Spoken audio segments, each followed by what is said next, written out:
Hey guys, what's up? It's Cole, and welcome to my summary for the Letter from the Producer Live Part 82. We have a lot of ground to cover, and this was quite the challenge to condense, so let's get right into it. Before the Letter from the Producer aired, they stated that there was a little misinterpretation spread about job reworks happening in patch 7.2, and they clarified that the job reworks will not be happening at that time, but are slated for later, which is something that I definitely brought up recently on my channel, where, yeah, after attending the Q&A media tour in person, definitely didn't make sense, but they just provide some verification that no major job identity reworks are coming in 7.2, but will be slated for later, and as per the Q&A, is going to be an 8.0 thing.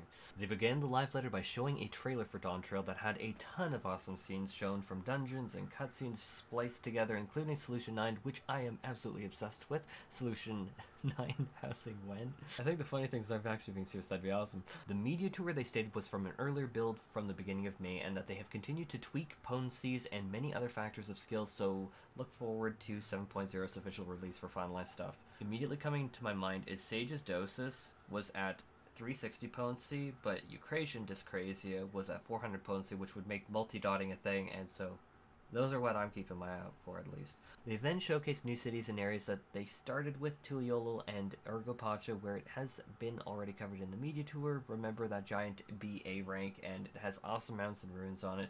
They then had Kazumuka shown, and that they had 2 tiers of waterfalls. That was also in the media tour. Then they showed new things that we didn't see in the media tour, like Yaktel is a jungle, and we didn't see it there, but they tried to give us a little bit of insight that there is going to be some gaps in the jungle density, but that there is definitely a lot of density, as you can see from that second screenshot where it's dark even though it's not nighttime. Shaaloani is another new city that we didn't see during the media tour and has a very western theme. They said that seeing a clear sky without dust and sandstorms is rare there. They made reference to asking what they might be extracting from the ground on this map. Heritage Found is going to be another new map, and they directly brought up the fact that these 2 architectural styles that you see in the screenshots on the screen right now are in the same map, but they couldn't add any more context. They showed more screenshots of Solution 9, and it kind of does look like a totally different game. Can we please get these new mounts, like Rothgar on a motorbike, please?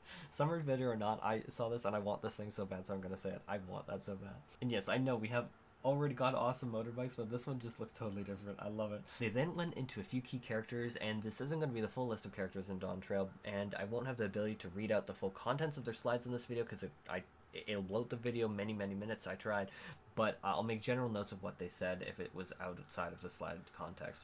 First is Glamour is introduced in patch 6.5, but her relationship with Erinville is heartwarming.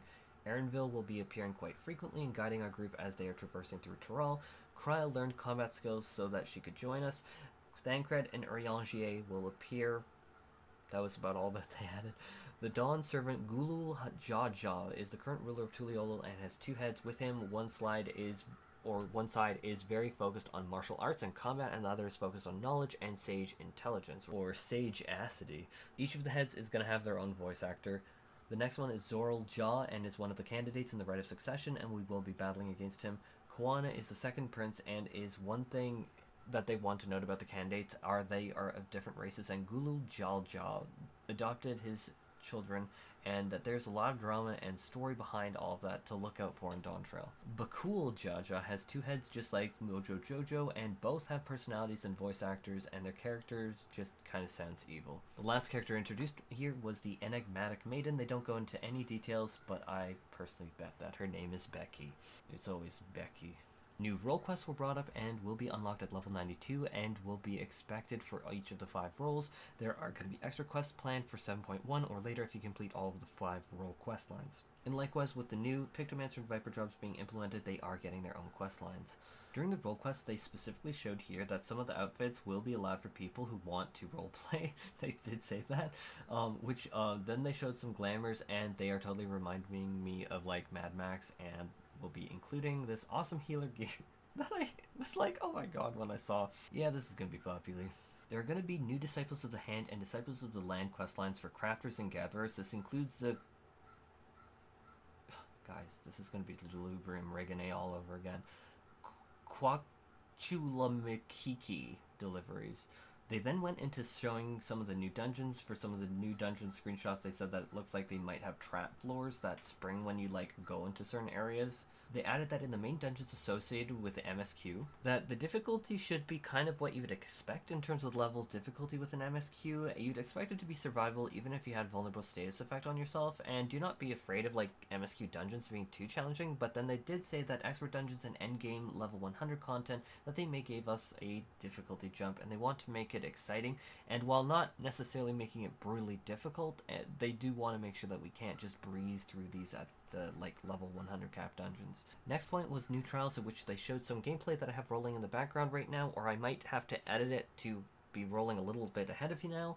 They did say that this trial will change appearances and that this isn't the only form that we will see of this boss. They said, and it'll be somewhere in the footage, that there is a new feature where they have on-screen prompts, and it's like a little red flashing bar across the screen to try and help align your party's thinking to be conscious about what to do next, to like evade or plan your next move. Next piece of news is that there's going to be a brand new raid series, the Arcadion, which is going to have footage rolling in the background a bit here, which is why I edited the last one probably to be a little bit ahead. I'm so sorry, guys.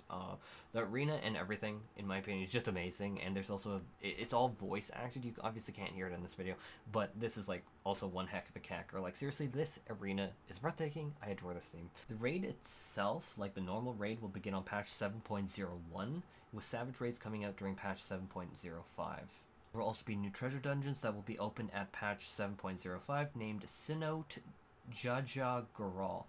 Cenote, they explained, refers to like a water spout that lets water drop down, so if you're not interested in savage raiding, this is alternative content that you could dive into. Next is updates about gathering and crafting coming in Dawntrail. First is gatherers. There are going to be new gatherer actions and traits with the level cap increase, new gathering points, folklore, scripts, orange gatherer scripts, how long until blood orange. It's freaking red. I'm joking.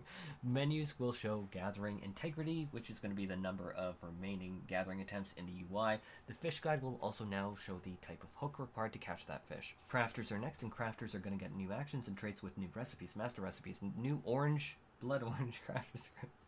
These spiked armors are actually going to be mid-level leveling gear that crafters can make now.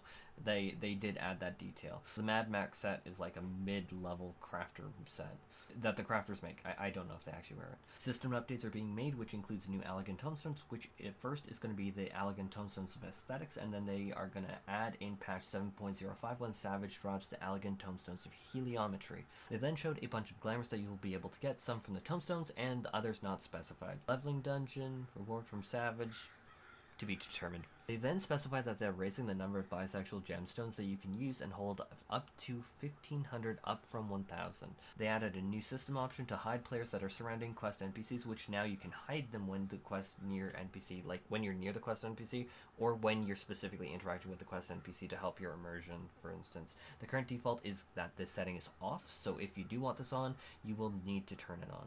There is a brand new UI element that lets you click beside the quest and icon to get access to emotes and recipes related to that quest. There will be a die system adjustment where we get multiple die channels that can be each applied to gears, and the number of gear pieces with this feature implemented in them will be expanded each patch as we are going forward. They did ask us to wait and keep our expectations that things are continuing to progress until at least patch 7.4 for a lot of the gear to be addressed, but they will be making progress each patch. They then showed off the feature where we can put headgear alongside glasses, for instance, and so this is going to definitely help a lot of glamour options. And now I'm going to just put a massive collage about a lot of different glamour, fashion, accessory options, minions and stuff that they showed during the stream.